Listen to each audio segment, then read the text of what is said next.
उनमें एक गुड़गांव जिला था। आज हरियाणा में 22 जिले हैं।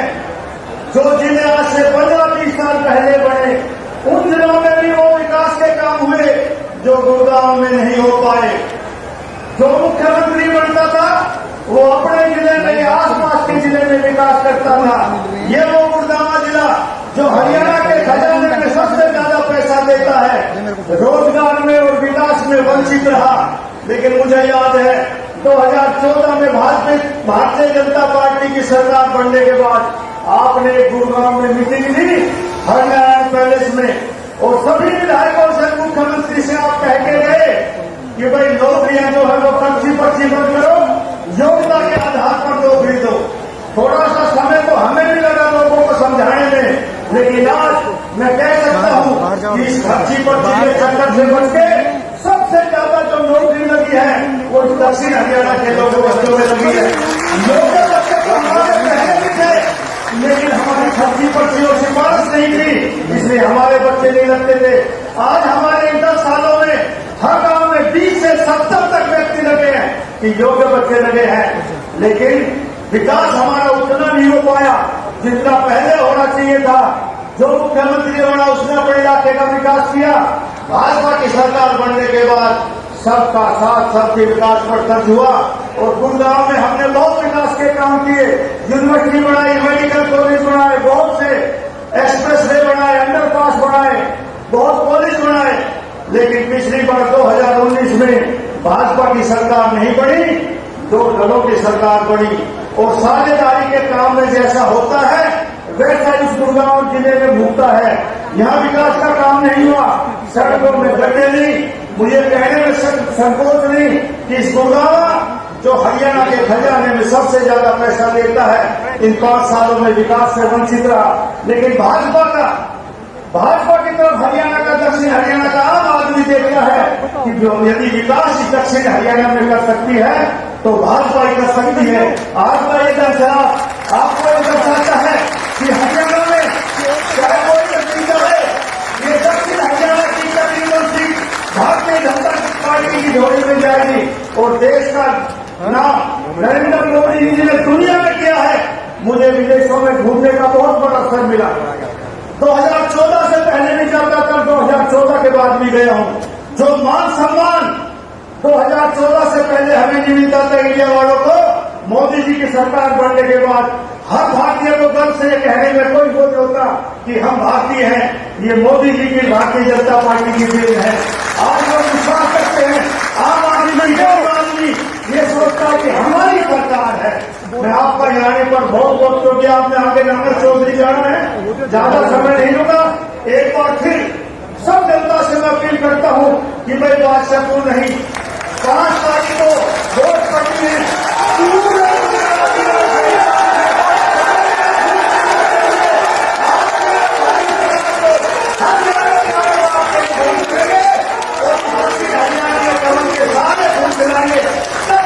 सरकार बढ़ेगी। मैं 3 बार अभी शादियां में लगा हूं, मेरा सौभाग्य रहा है मैं 3 बार मंत्री बना हूं, और ऐसे कैसे होने में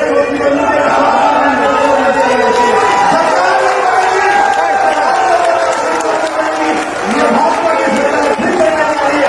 आज सबका बहुत बहुत धन्यवाद नहीं करूंगा। उठाइए लोगों हाथ, विजय के संकल्प की मुट्ठी नीचे और प्रचंड आवाज से बोलिए भारत माता की जय श्री राम, जय जय श्री राम। मंच पर उपस्थित श्री सत प्रकाश जरावत जी, श्री कमल यादव जी,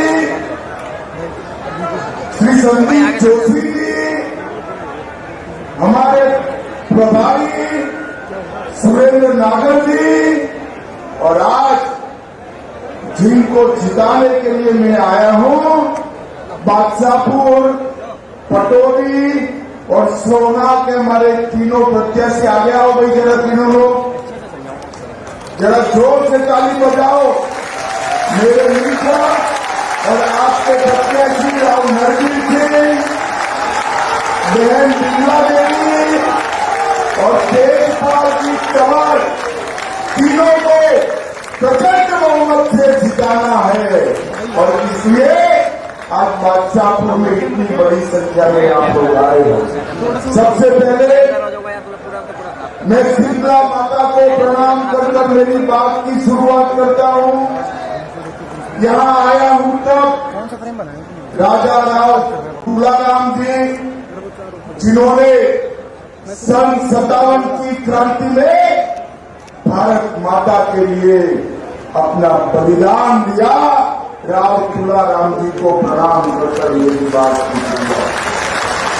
हरियाणा की ये भूमि, ये द्रोण की नगरी, ये बादशाहपुर, हर बार यहां पर कोई भी स्वतंत्रता संग्राम हो, हरियाणा के ये यादव समाज के मेरे भाई बहन कभी पीछे मुड़कर नहीं। हरियाणा ये हरियाणा वीर भूमि है। और भाइयों बहनों, मैं आज कहने आया हूं 2014 में जो परिवर्तन आया, उसमें मोदी जी ने अपने प्रचार की शुरुआत इसी हरियाणा की वीर भूमि में की थी। और मोदी जी ने वादा किया था कि हम 1 रैंक 1 पेंशन को पूरा करेंगे।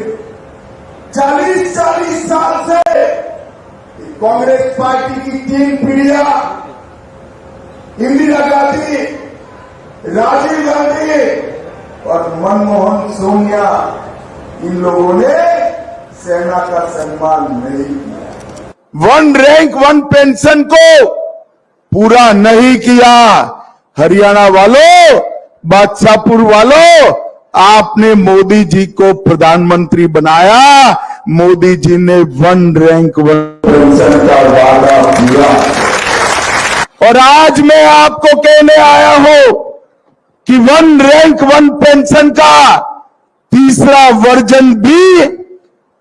वर्जन भी मोदी जी ने लागू कर दिया है। अब नई तनख्वाह के साथ पेंशन मिलने वाली है। भाइयों बहनों, ये राहुल बाबा जो है कांग्रेस के, जानते हो ना जरा? अरे जानते हो या नहीं जानते हो? ये राहुल बाबा ये झूठ बोलने का मशीन है। ये राहुल बाबा कहते हैं कि अग्निवीरों को इसलिए योजना लाए हैं कि सरकार उनको पेंशन वाली नौकरी नहीं देना चाहती।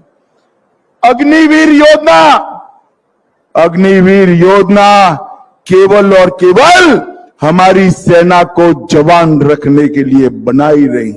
मैं आज कहकर जाता हूं हरियाणा की माताओं को, बहनों को, आपके नौनिहाल में सेना में भेजते वक्त मत झिझकिएगा। हरियाणा के एक अग्निवीर को हरियाणा सरकार और भारत सरकार पेंशन वाली नौकरी देने वाली है, पेंशन वाली।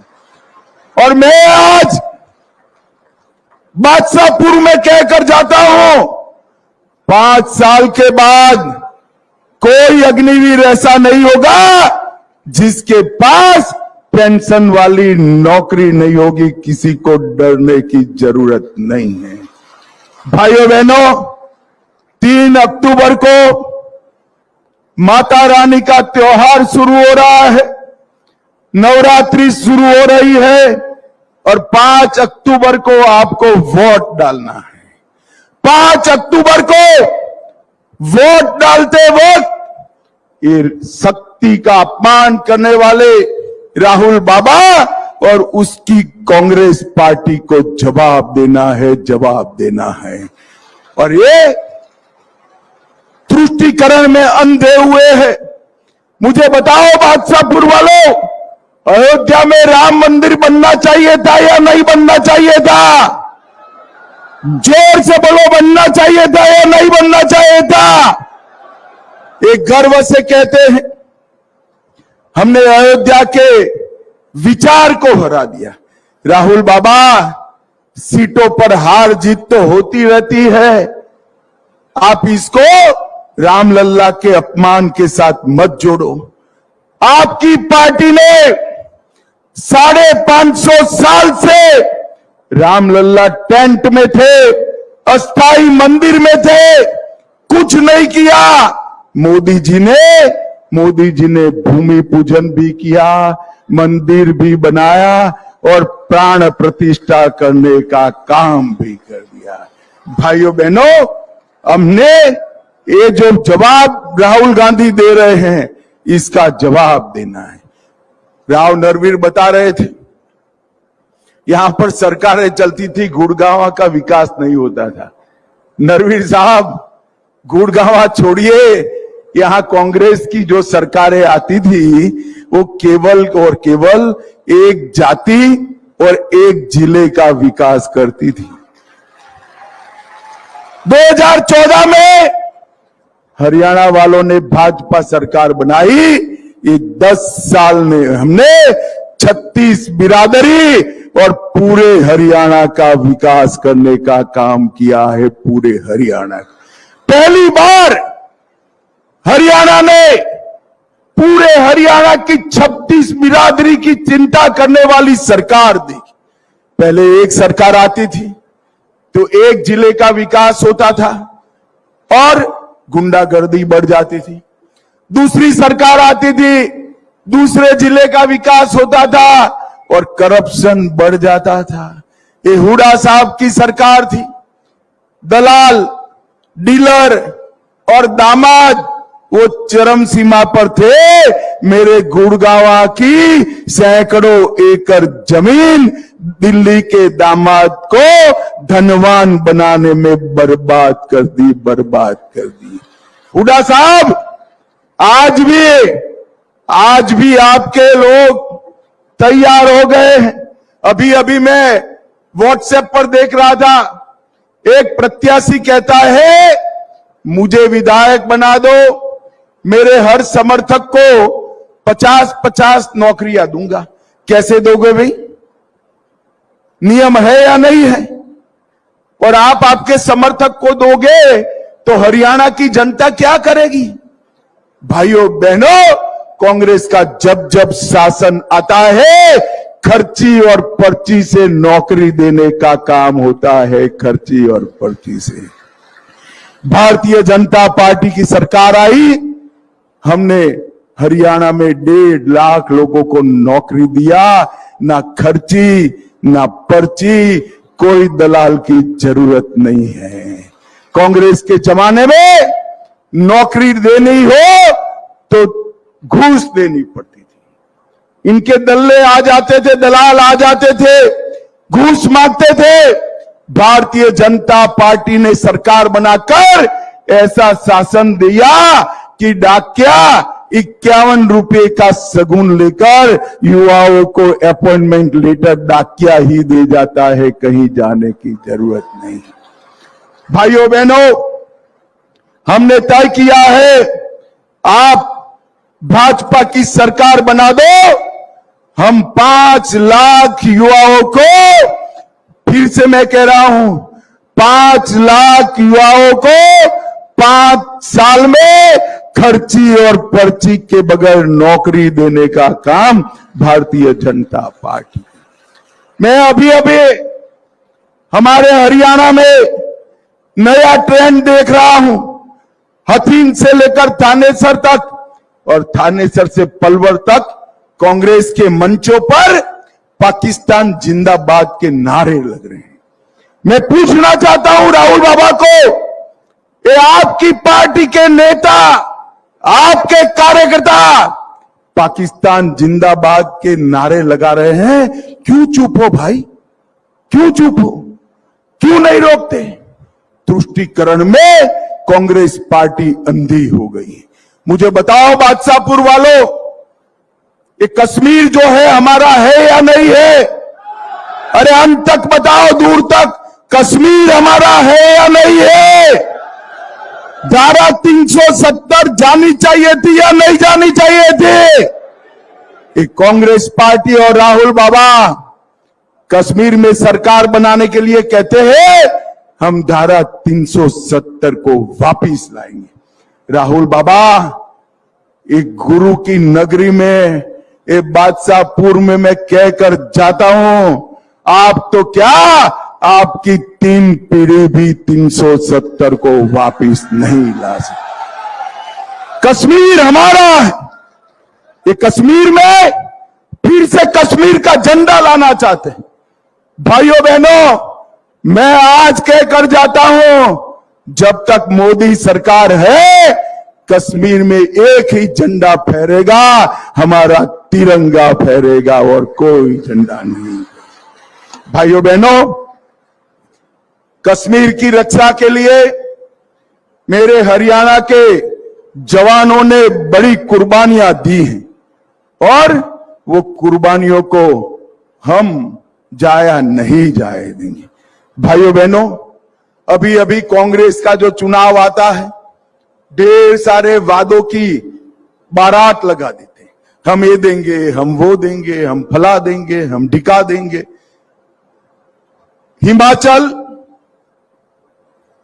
कर्नाटक और तेलंगाना, तीनों राज्यों में चुनते वक्त तो सारे वादे किए, मगर एक भी वादा पूरा नहीं हो रहा है।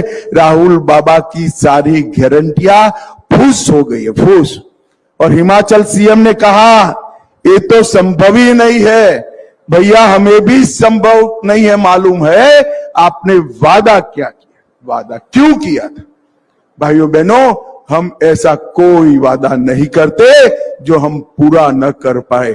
यहां इतनी माताएं बहनें बैठी है, मैं एक मोदी की गारंटी कहकर जाता हूं, भाजपा की सरकार बना दो, हर महीना 2100 रुपया हरियाणा की माता बहन के बैंक अकाउंट में हम डाल देंगे। ये राहुल बाबा झूठ बोलने की मशीन है। एमएसपी की बात करते रहते हैं। मैं बताता हूं, राहुल बाबा आप जरा जवाब दो। आपकी ऊपर भी सरकार थी, नीचे भी सरकार थी, कितनी फसलें एमएसपी पर खरीदते थे? सिर्फ गेहूं और चावल।